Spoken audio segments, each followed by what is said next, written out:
আমার সাথে কথা বলবে না সমু? কোন অধিকারে বলবো?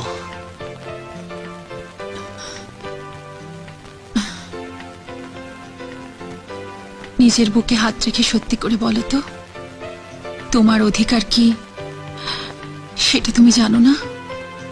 জানলেও বিশ্বাস করতে ভয় করে। আমার করে না।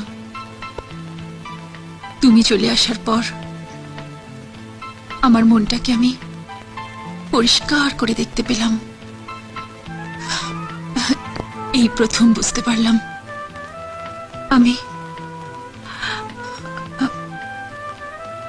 আমি তোমায় ভালোবাসি সমু।